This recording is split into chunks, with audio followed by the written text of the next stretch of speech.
Surgery is tough on the body, and it's not unusual to have a fever even during the first 2 days after the surgery. It's usually nothing to worry about, but let's dig a little deeper on this, shall we? Because it could be a sign of an underlying problem. First of all, I'm Dr. Carolina Melgar. I'm a cardiologist and I focus on preventive medicine. I want to teach you how to prevent illnesses with science and common sense. So first of all, let's remember that any temperature from 97 to 99 can be considered normal. Now, if you just had surgery and you have a temperature that's under 103, it's nothing to worry about. If you have a fever that's higher than this, whether or not you had a surgery, it's best to call your doctor. Now, stay with me and let me tell you about the causes of post-op fevers and when you should be worried. Now, there's something very practical to remember all these potential causes. We call it the 5 W's, and they stand for wind, water, walking, wound, and wonder drugs. So wind is going to remind us of respiratory problems like pneumonia or something called atelectasis.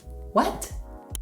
This is a lung condition that can be caused by anesthesia, and it's when the lung compresses like a sponge. The second W stands for water, and it'll remind us of a urinary tract infection. The third W refers us to walking. Now, this has to remind us about venous thrombosis. Again, what? This is when small clots can be stuck in your veins, causing swelling in your legs, and this can also cause a fever. The fourth W reminds us of wound, and of course this could be an infection of the surgical site. So actually this is a red flag. If you have swelling, redness, or increasing pain, tenderness, if there's any kind of fluid or any kind of smell coming from the wound, it could be an infection. And the most serious complication is the spreading of this infection to the rest of your body.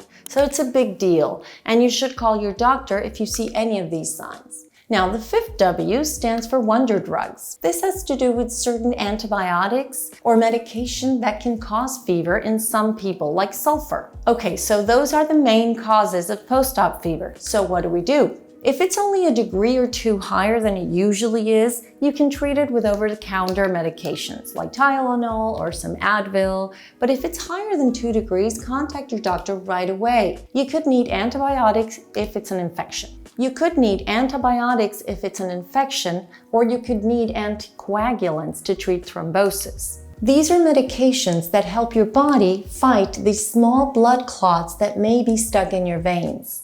And you might even need chest physiotherapy.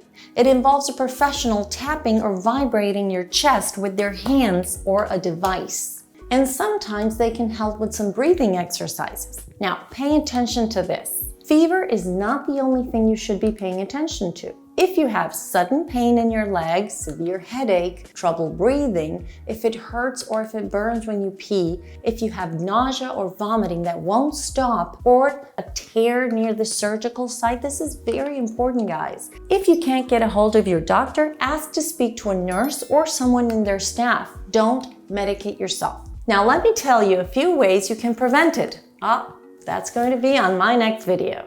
So subscribe and follow.